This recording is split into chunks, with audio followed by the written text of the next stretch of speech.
hello लोगोफोर बड' जब enough' YouTube चेनेलाव नोंथांमोनखौ बरायबावबाय आसा खालामो गासैबो मोजाङै दंजोबो हेल्थ डिपार्टमेन्टआव लांदां जाना दङ मासिया बेनो जाबाय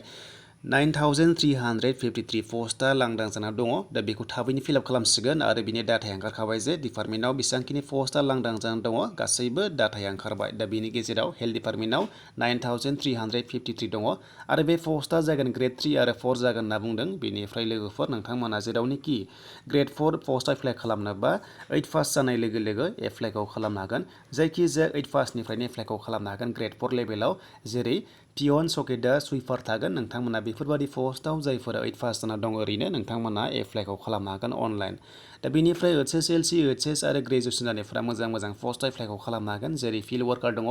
जुनियर एसिस्टेन्टफोराव ग्रेजुवेटफोरा एप्लाइ खालामनो हागोन बेनिफ्राय 12 पासफोरा फिल्ड वार्काराव एप्लाइखौ खालामनो हागोन नोंथांमोना बेफोरबादि पस्टआव एप्लाइखौ खालामनो हागोन आरो बेनिफ्राय स्टाफ नार्सफोर थागोन जायफोरा स्टाफ नार्सनि नोंथांमोना कर्स लानाय दङ एप्लाइखौ खालामनो हागोन स्टाफ नार्सआवबो दा बेफोरबादि पेरामेडिकेलनिबो फैगोन बे पस्टनि गेजेरावनो गासैबो ओंखारजोबगोन दा बेनिखायनो नोंथांमोना भिडिअखौ नायबाय थाबानो जाबाय जेब्लानोखि पस्टआ रिलिज जागोन आरो एप्लाइनि लिंकआ गेवगोन अब्ला नोंथांमोननो थाब आपडेट होगोन जाहाथे एप्लाइ जाबाय होननानै भिडिअ खालामगोन थ' बेनिखायनो भिडिअखौ नोंथांमोना नायबाय थाबानो जाबाय दा बेनिफ्राय गोबां डिपार्टमेन्टआव पस्टआ ओंखारजोब्बाय एबा डाटाया ओंखारदों आरो नाथाय बिनि एप्लाइनि लिंकआ दाबो गेवाखै एबा पस्टआ दाबो एप्लाइ जादों होननानै डिक्लेयार खालामाखै नाथाय बिनि डाटायाल'सो ओंखारदों जे जेसांखिनि लांदां जाना दङ बिनि पस्टआल'सो क्लियार जादों नाथाय लोगोफोर दायो डिपार्टमेन्ट वाइसआव एप्लाइआ जाथ'वाखै जेब्ला एप्लाइ जागोन अब्लासो नोंथांमोना लिंकखौ मोनगोन आरो एप्लाइखौ खालामनो हागोन दा बेनिफ्राय लोगोफोर हिन्जावफोर हौवाफोर गासैबो एप्लाइखौ खालामनो हागोन बे पस्टनि थाखाय दा बेनिखायनो नोंथांमोना गासैबो नांगौ डकुमेन्टसखौल' रेडि खालामना लादो जेरै एक्सट्रा डकुमेन्टस होनोब्ला लोगोफोर कम्पिउटार सार्टिफिकेट बेनिफ्राय employment exchange certificate caste certificate एबा पिआरसि आरो लोगोसे डमिसाइल नोंथांमोना थानांगोन अब्लासो एप्लाइखौ खालामनांगौ जायो एबा खालामनो हायो दानिया लोगोफोर मोनसे खोथा पिआरसि इसु खालामा पिआरसिया जब मोनखांनायनि उनावसो इसु खालामो नाथाय दायो इडुकेसन पिआरसि मोनो नाथाय जबनि थाखाय पिआरसि मोना दा बिनि सोलाय डमिसाइल नोंथांमोना इसु खालामना लानांगौ आरो बे डमिसाइला लोगोफोर भेलिडिटि थायो नोंथांमोना पारमानेन्टखौ खालामना लाबानो जाबाय भेलिडिटि गोनांखौ खालामनाङा मानोना भेलिडिटिया 3 to 4 इयार्ससिम थायो दा बेनिखायनो पारमानेन्टखौ नोंथांमोना डमिसाइलखौ इसु खालामना लाबानो जाबाय अब्ला नोंथांमोना एप्लाइखौ खालामबाय थानो हागोन दा बेनिफ्राय कास्ट सार्टिफिकेट नोंथांमोना खालामना लाथार बेखौ नांथारगौ जायफोरा एसटि नोंथांमोना कास्ट सार्टिफिकेट श' खालामथारनांगोन जेब्लानोखि नोंथांमोना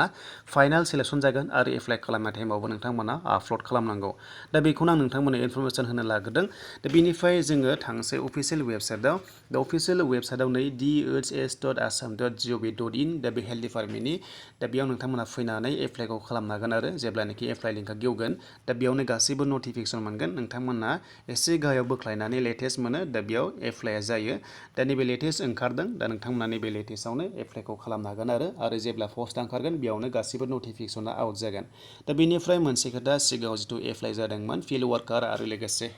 हेल्थ एडुकेटर आरो जुनियर एसिस्टेन्ट दा बेनि एग्जामाबो अलरेडि कन्डाक्टेड जाखाबाय दा एग्जामनि रिजाल्टआ आउट जायाखै जेब्ला एग्जाम रिजाल्टआ आउट जागोन अब्ला नोंथांमोना आपडेटखौ होगोन बेनिफ्राय नैबे लेटेस्टआव फैनानै नायनो हागोन आरो दा बे पस्टआ जादोंमोन लोगोफोर एप्लाइ जादोंमोन 2020आवनो एग्जामाबो जाखांजोब्बाय नाथाय रिजाल्टआ दासिमबो फैयाखै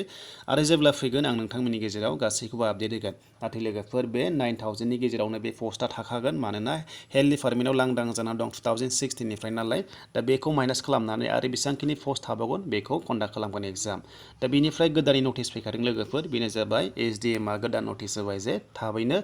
रिक्रुटमेन्ट लानो हासिगोन बेनिफ्राय एग्जामखौ कन्डाक्ट खालामनो हासिगोन होनना बुंदों दा बेनिखायनो थाबैनो चान्स दङ